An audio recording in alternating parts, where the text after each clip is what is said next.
Magandang buhay! Halina't matuto kasama si Teacher Aika, your online teacher. Simulan na natin! Araling Panlipunan, Grade 6, Term 1, Week 1. Ang ating aralin ngayong araw ay tungkol sa pagkakatatag ng katipunan. Muli, ako si Teacher Aika, ang inyong online teacher. Mga kasanayan. Una, natatalakay ang pagkakatatag, layunin, aral at paglaganap ng katipunan. Pangalawa, nasasabi ang konteksto ng pagkatatag ng katipunan. Pangatlo, naiisa-isa ang mga layunin at mga aral na naidulot ng katipunan. Pang-apat, natutukoy ang mga pangunahing yugto sa paglaganap ng katipunan. Panglima, natutukoy ang estruktura o balangkas ng organisasyong katipunan. Unang araw. Munting balik-aral, gawain bilang isa, tulay ng alaala. Panuto, hikayatin ang bawat mag-aaral na magbahagi ng kanilang kaalaman kaugnay sa paksang natalakay tungkol sa kilusang propaganda. Narito ang hakbang sa pagsasakatuparan ng estratehiyang ito. Ilahad ang mahahalagang natutuhan sa aralin sa pamamagitan ng mnemonic na propaganda. Bawat letra ay dapat mayroong 2 o 3 pangungusap. P. Pantay na karapatan para sa Pilipino bilang mamamayan ng Espanya. R. Reformang hinihingi ng mga Pilipino. O. Obispo ang mga opisyal ng Simbahang Katoliko na namumuno sa dioceses. P. Paghihimagsik ay pinangunahan ni Andres Bonifacio. A. Ang paggarote sa Gomburza ay nagpasidhi sa damdaming nasyonalismo ng mga Pilipino. G. Gumamit ng pangalang Plaridel si Marcelo H. Del Pilar sa kanyang pagsusulat at nakilala sa akdang Dasalan at Toksohan. Kaiingat kayo at sagot ng Espanya sa hibik ng Pilipinas. A. Antonio Luna o Taga-Ilog ay kilala bilang isa sa mga propagandista. N. Noong 1872, matapos patayin ng 3 paring martir, ay itinatag ang kilusang propaganda. D. Di pagkakaunawaan ni Rizal at Del Pilar ang naging sanhi kung bakit nahati ang grupo sa 2. A. Asimilasyon ng Pilipinas bilang probinsya ng Espanya ang isa sa mga layunin ng propagandista. Gawain 2, news ko to. Panuto, sa puntong ito, magtatanong ang guro sa mga mag-aaral kung ano-anong pangyayari sa bansa o maging sa labas ng bansa sa kasalukuyan ang nabalitaan nilang may pagdanak ng dugo o patayan dahil sa pakikipaglaban sa kanilang prinsipyo o paniniwala. Maaaring gamitin ng estratehiyang kunwari-warian para dito. Panuto, ibabahagi ng mga mag-aaral ang kanilang balita o pangyayaring narinig o nabasa o napanood sa pamamagitan ng isang newscasting. Bigyan ng mga mag-aaral ng mga gabay na tanong upang maging maayos ang pagpresenta ng kanilang balita. Pamagat ng balita, kailan nangyari? Saan nangyari? Dahilan bakit nangyari? Gaano karami ang naapektuhan at namatay? Epekto ng balita o ang sariling damdamin sa nasabing balita. Paglinang sa kahalagahan sa pagkatuto sa aralin. Panuto, tingnang mabuti ang larawan ng sanduguan.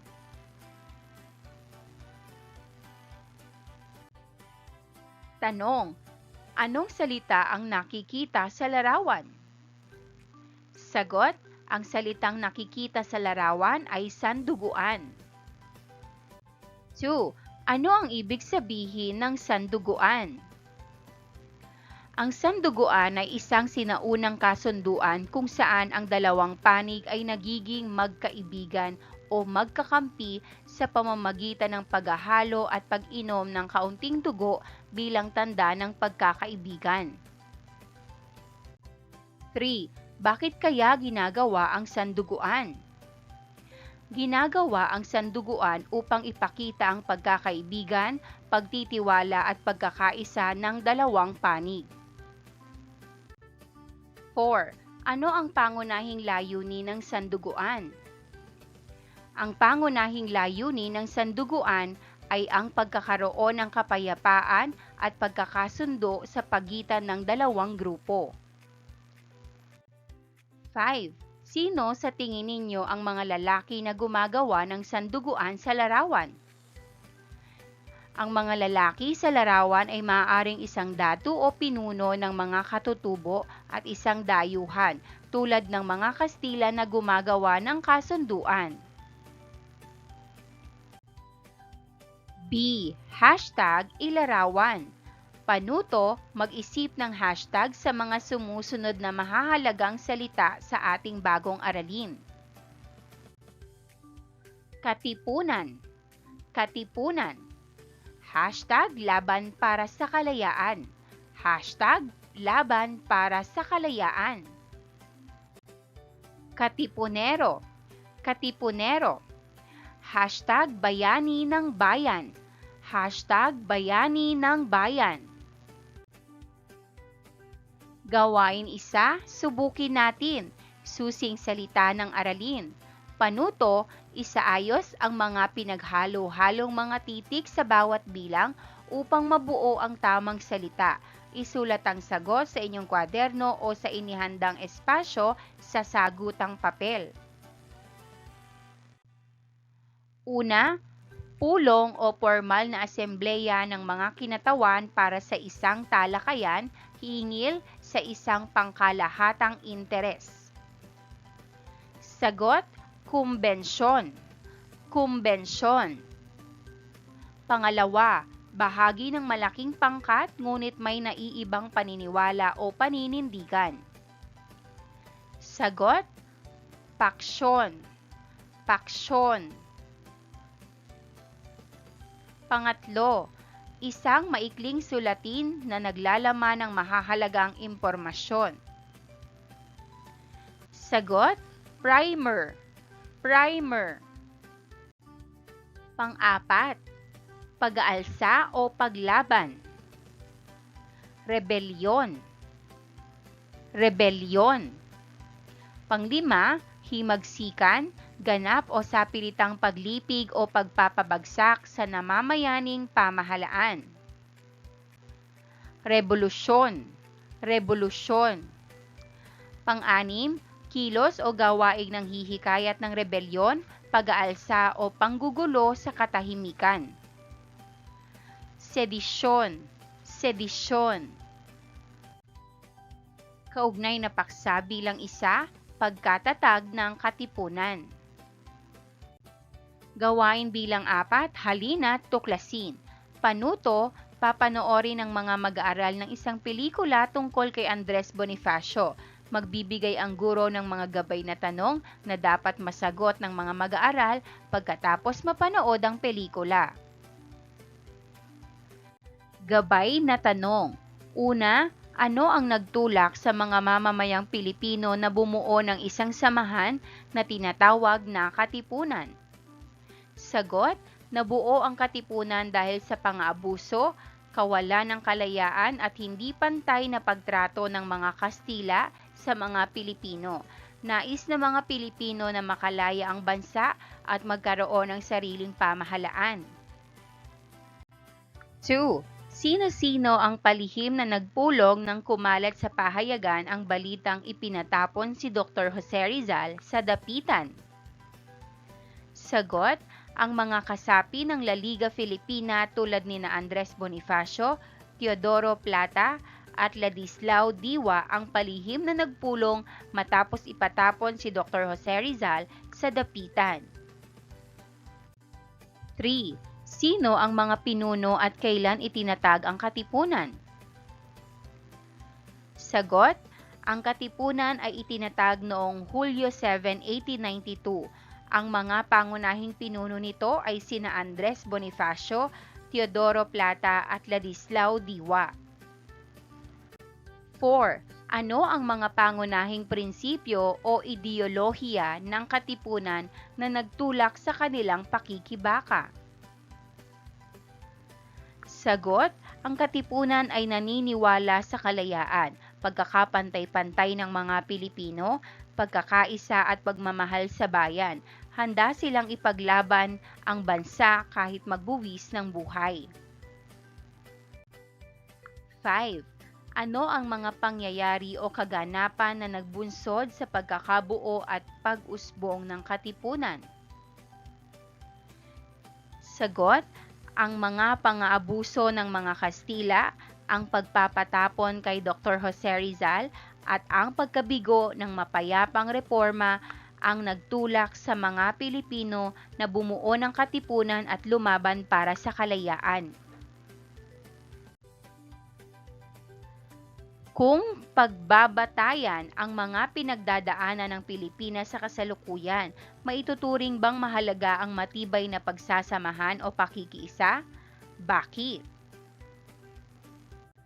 Dahilan ng pagkatatag. Una, pang-aapi at sosyal na kawalang katarungan sa ilalim ng kolonyalismong Espanyol. Pangalawa, pagnanais para sa kalayaan ng Pilipinas at pambansang pagmamalasakit sa mga Pilipino.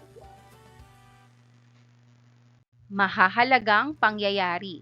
Hulyo 3, 1892, itinatag ni Jose Rizal ang La Liga Filipina bilang isang mapayapang pangkat na nagnanais ng reforma. Ngunit nang ipatapon si Rizal sa dapitan ay humina din ang samahan ng La Liga Filipina. Hulyo 7, 1892, itinatag ni Andres Bonifacio at iba pang kasapi ang katipunan o katao, kataas-taasan, kagalang-galang na katipunan ng mga anak ng bayan o KKK. Estruktura ng organisasyon. Lihim na samahan na may hierarchical na estruktura. Paghahati sa mga balangay o grupo na pinamumunuan ng Pangulo at kalihim. Paraan ng pagkuha ng mga kasapi. Gumamit ng sistemang tatsulok, kung saan ang isang katipunero ay kukuha ng 2 tao na hindi pa magkakakilala bilang bagong kaanib. Karaniwang ang mga bagong kasapi ay mga manggagawa. Mga sagisag at ritual. Paggamit ng lihim na mga tanda, salita, senyas at sagisag para sa pagkakakilanlan. Sanduguan ay isang seremonya ng pagsumpa na nagpapahayag ng katapatan sa adhikain ng katipunan. Kaugnay na paksa bilang 2, layunin at aral ng katipunan. Gawain bilang 5, banda rito, banda roon. Panuto, maghahanda ang guro ng mga istasyon sa 3 sulok ng silid-aralan at ipapakilala ang 3 pangunahing layunin ng katipunan. Ang bawat grupo ay may nakatakdang istasyon na bibisitahin at pag-uusapan ng mga kasapi ang ibig sabihin ng layuning nakatalaga sa istasyon. Bibigyan ng 10 minuto ang bawat grupo na makapag-usap at pagkatapos ay ibahagi sa klase ang nalikom na pinagsamang ideya ng grupo. Istasyon 1, Sibiko. Ang pansibikong layunin ng katipunan ay ang pagpapalaya ng Pilipinas mula sa kolonyal na pamumuno ng mga Espanyol at ang pagtataguyod ng kalayaan at soberanya ng bansa. Ito ay isang hangarin ng pagkakaisa at pagtutulungan ng mga Pilipino upang makamit ang kanilang pambansang adhikain ng kalayaan at kasarinlan. Istasyon bilang 2, Moral. Ang layuning moral ng katipunan ay kinabibilangan ng mga prinsipyo at halaga na nagtutulak sa mga miyembro nito na makibaka para sa kalayaan ng Pilipinas. Ilan sa mga pangunahing layunin ng moralidad ng katipunan ay maaaring maging pagkakapantay-pantay, katapatan, pagmamahal sa bayan, katarungan at tapang, at pagpapakumbaba. Istasyon bilang 3, politikal. Ang layuning politikal ng katipunan ay nakatuon sa pagtataguyod ng kalayaan at kasarinlan ng Pilipinas mula sa kolonyal na pamumuno ng mga Espanyol. Ilan sa mga pangunahing layunin nito ay maaaring maging pagsasarili, paglaban sa kolonyalismo, pagtataguyod ng demokrasya, pagkakapantay-pantay at pagtataguyod ng nasyonalismo. Kaugnay na paksa bilang 3, paglaganap ng katipunan. Gawain 6, dugtungang pagsasalaysay. Panuto, sa bahaging ito, may ipapakita ang guro na isang video tungkol sa paglaganap ng katipunan.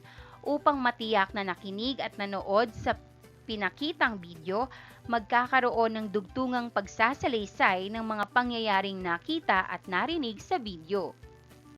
Kaugnay na paksa bilang 4, balangkas ng katipunan. Gawain bilang 7, grapikong pantulong. Panuto, sa pamamagitan ng grapikong pantulong, ipakita ang balangkas ng pamunuan ng katipunan. Ang katipunan ay pinamumunuan ng 3 pamunuang pinuno.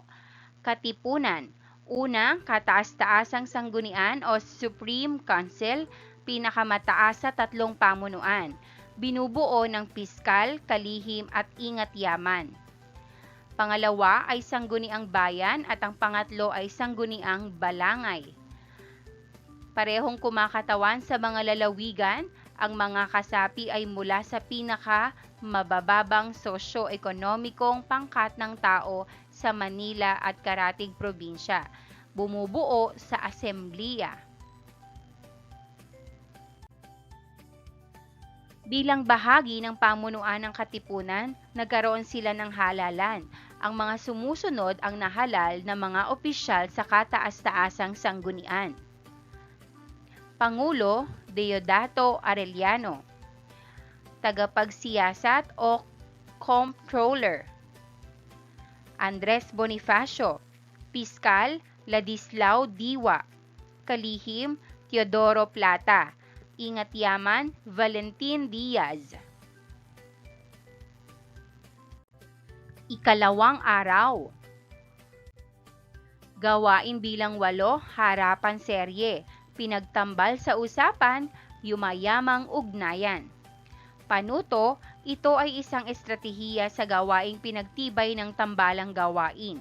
Sa gawaing ito, pababatayan ng bawat pares ng mag-aaral ang makukuhang opinyon o kasagutan ng bawat isa ukol sa kaalamang natutuhan sa iba't ibang paksang na talakay tungkol sa katipunan. Sa ganitong gawain, inihahanda ang bawat mag-aaral sa tungkulin na magbabahagi ng kaalaman sa kapwa kamag-aral. Bibigyan ng mga mag-aaral ng 20 minuto na makipag-usap sa kanilang pares.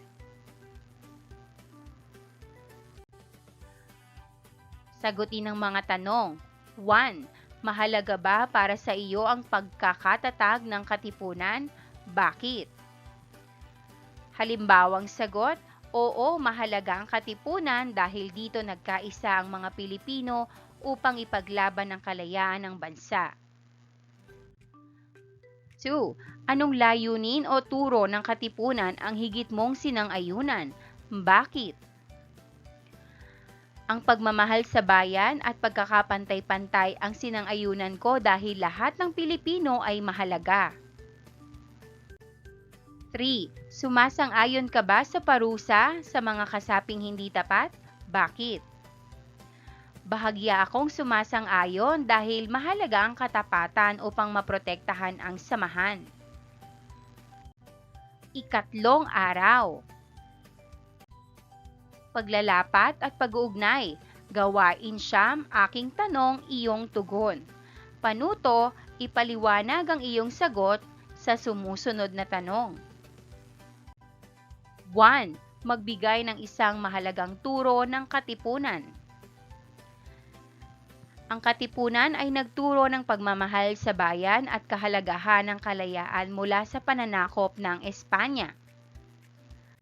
2. Sino ang mga pangunahing leader ng katipunan at ano ang kanilang papel sa rebolusyon?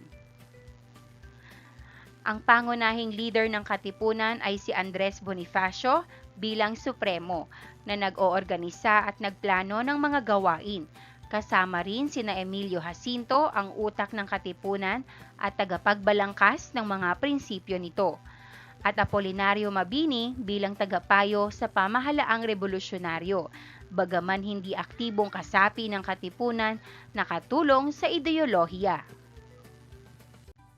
3. Paano naiuugnay ang katipunan sa iba't ibang sektor ng lipunan sa Pilipinas? Kinilala ng katipunan ang kahalagahan ng lahat ng sektor, mga manggagawa, magsasaka at mayayaman, sa pakikibaka para sa kalayaan. Nagbigay ito ng paraan para sa bawat Pilipino na maging bahagi ng rebolusyon, hindi lamang ang mga mayayaman o edukadong tao. 4. Ano ang mga pamamaraan na ginamit ng katipunan sa pagkuha ng mga kasapi at mag-organisa ng mga gawain? Gumamit ang katipunan ng lihim na panunumpa, simbolo at mga ritual upang ma-recruit ang mga kasapi. Mayroon ding mga lihim na pulong at organisadong grupo para sa pagtataguyod ng mga gawaing revolusyonaryo. 5. Paano naiugnay ng katipunan ang mga ideya ng nasyonalismo at kalayaan? Itinuro ng katipunan na ang tunay na pagmamahal sa bayan ay ang pakikipaglaban para sa kalayaan. Pinayaman nito ang diwa ng nasyonalismo sa pamamagitan ng paghimok sa mga Pilipino na lumaban sa pang-aapi at kolonisasyon. 6. Ano ang mga pangyayari na nagdulot ng paglalaganap at pag-unlad ng katipunan sa mga rehiyon sa Pilipinas? Ang pagkatuklas ng lihim na samahan ng Espanyol, ang paglaban sa kanilang mga kalupitan, at ang mga lokal na kilusan sa mga probinsya ang nagpalaganap ng katipunan sa iba't ibang bahagi ng bansa. 7. Paano nakatulong ang katipunan sa pagpapalaganap ng kamalayang pambansa sa Pilipinas? Nakatulong ang katipunan sa pagpapalakas ng pambansang kamalayan sa pamamagitan ng pagtuturo ng kasaysayan, kultura at karapatan ng mga Pilipino at sa pagbibigay diin na karapatan nilang maging malaya. 8. Paano nakatulong ang katipunan sa pagpapalakas ng pagkakaisa at determinasyon ng mga Pilipino sa paglaban ng mga Espanyol? Pinagsama-sama ng katipunan ang mga Pilipino sa ilalim ng isang layunin, nagbigay ng malinaw na plano at nagpatibay ng espiritu ng pakikibaka, kaya't naging mas determinadong lumaban ang bawat kasapi sa Espanyol. 9. Ano ang mga bunga o implikasyon ng pagkakaroon ng katipunan sa kasaysayan ng Pilipinas? Nagbigay ang katipunan ng simula sa Rebolusyong Pilipino, nagpalakas ng diwa ng nasyonalismo at nagbukas ng daan sa pagkakaroon ng kalayaan at pagtatatag ng unang pamahalaang Pilipino. 10. Magbigay ng isang pinakamahalagang natutuhan sa araling ito. Ang pinakamahalagang natutuhan ay ang kahalagahan ng pagkakaisa, pagmamahal sa bayan at ang tapang na ipaglaban ang kalayaan. Ika-4 na araw. Gawain bilang 10, panuto. Balikan muli ang mga napag-aralang konsepto tungkol sa katipunan. Gamit ang storyboard, ipasulat sa mga mag-aaral ang mga kaalamang kanilang natutuhan tungkol sa aralin. Katipunan. Ano? Lihim na samahan na naglalayong ipaglaban ang kalayaan ng Pilipinas. Layunin: makamit ang kalayaan at palaganapin ang pagmamahal sa bayan. paglaganap, gumamit ng lihim na panunumpa, sulat, simbolo at pulong para makakuha ng kasapi. Balangkas, pinamunuan ni Andres Bonifacio, may mga sangay at lihim na grupo sa iba't ibang lugar. Paano nagsimula? Itinatag ni Andres Bonifacio noong 1892 sa Tondo bilang tugon sa pang-aapi ng Espanyol. Paano lumaganap? Sa pamamagitan ng lihim na ritual at kasapi na nagre-recruit sa iba, pati na rin sa mga pang-aabuso ng Espanyol. Gawain bilang 11. Panuto, sagutin ang mga sumusunod na katanungan, isulat ang inyong sagot sa loob ng kahon. Ano ang naranasan habang ginagawa ang mga gawain sa pagkatuto? Naranasan kong maging masaya at interesado habang ginagawa ang mga gawain sa pagkatuto dahil natututo ako ng bagong kaalaman tungkol sa kasaysayan ng ating bansa.